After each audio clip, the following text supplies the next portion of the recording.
Chapter 35। अब आगे। निवान का कमरा। निवान और वीनू दोनों ही बालकनी के झूले पर बैठे थे। वीनू ने निवांश के सीने पर सर रख रखा था। निवांश वीनू के बालों को सहलाते हुए बोला, वीनू क्या तुम्हें कोई खबर मिली कि निम्मी कहाँ है? आखिर निम्मी कहाँ छुप कर बैठी है?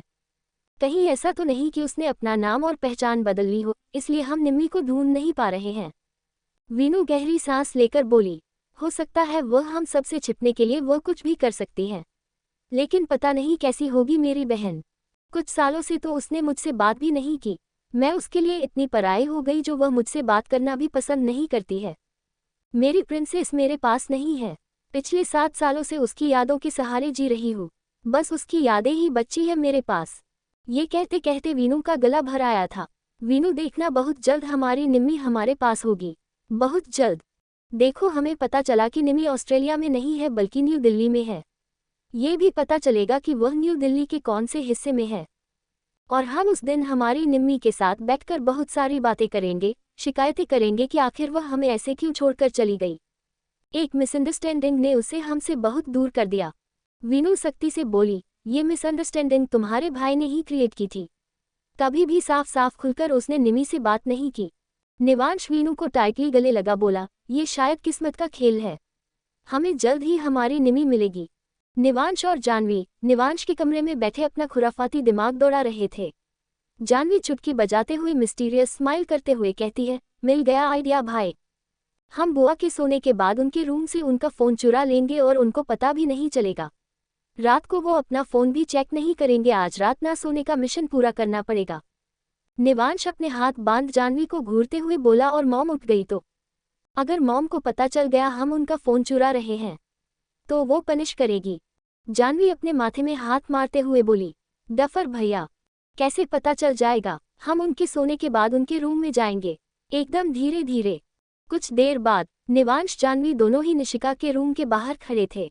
जानवी धीरे धीरे से दरवाजे को खोलकर घुटनों के बल बिना आवाज करे संभल कर चलते चलते निशिका के बेड के पास जाती है और साइड डोर पर साइड टेबल पर फ़ोन चेक करती है। जहां फ़ोन नहीं था फिर जानवी धीरे धीरे बैग की दूसरी ओर जाकर साइड टेबल पर चेक करती है, जहां उसे निशिका का फ़ोन मिल जाता है। लेकिन जैसे ही वह फ़ोन पर हाथ रखने वाली होते हैं, निशिका नीचे का उसकी और करवट ले लेती है। जानवी भी अपना हाथ पीछे कर बेड के नीचे छिप जाती है। निवांश बाहर खड़ा होकर अपनी सांसें संभाल रहा है। बस जो जानवी को देख रहा था कि कहीं वह निशिका के हाथ न लग जाए, वरना वो दोनों को ही अच्छा सबक सिखाएगी।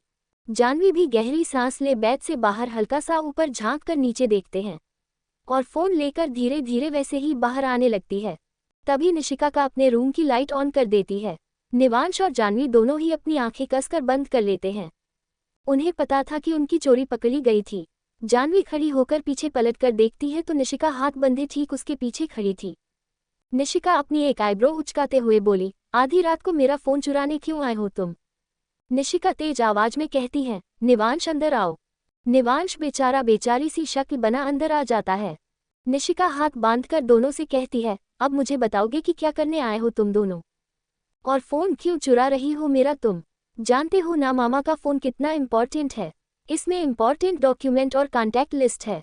अगर कुछ भी गड़बड़ हो गई तो तुम दोनों भरपाई करोगी इन सब की।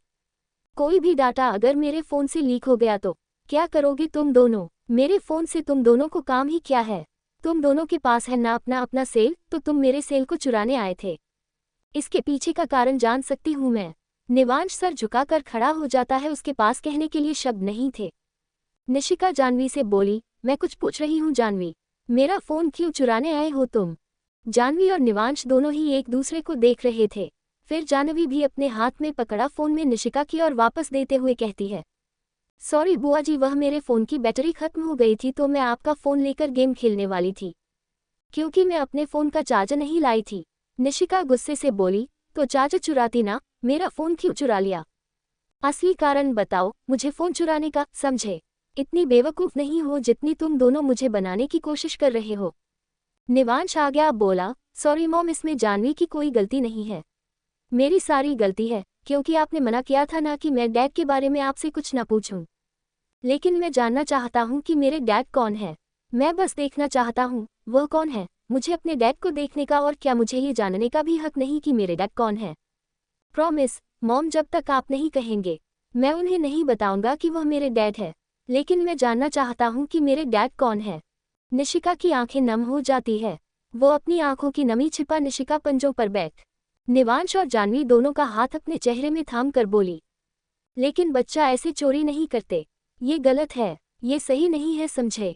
और रही बात ये बताने की कि आपके फादर कौन है, बस कुछ दिन वेट कीजिए तो सही मौका आने पर आपको जरूर बताऊंगी कि आपके डैड कौन है।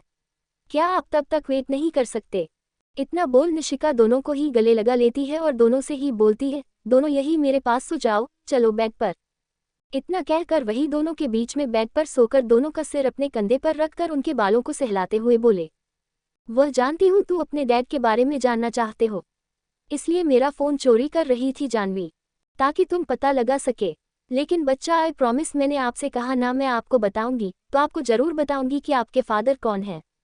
ओबरॉय मेंशन। मिश्री माधव को खाना सर्व कर रही थी। रात के करीब 1 बजे थे, इसलिए बाकी सब डिनर कर सो गए चुके थे। मिश्री बोली, मुझे माफ कर दीजिए प्लीज माधव जी, इतनी बड़ी सजा मत दीजिए मुझे, अब मुझे और सजा मत दीजिए, मैं इससे ज्यादा नहीं टूट सकती, हार चुकी हूँ मैं माधव जी। इतना कहकर मिश्री वही माधव की चेयर के पास पंजों के बल बैठ जोर जोर से रोने लगती है। माधव की आंखें लाल हो चुकी थी, जो अपनी मुट्ठी कश गहरी सांस लेते हुए बोला, तुम्हें क्या लगता है तुमने बहुत छोटी गलती की है? तुम ऐसा लगता है कि वह सब कुछ जानना मेरे लिए आसान रहा होगा, जब मुझे पता चला होगा कि मेरी बीवी ही। एक गहरी सांस ले माधव अपने आगे के शब्द अपने मुंह में ही दबा लेता है और अपना खाना छोड़ अपने रूम में चला जाता है। वही मिश्री की आंख से आंसू किसी झरने की तरह बहने लगे थे।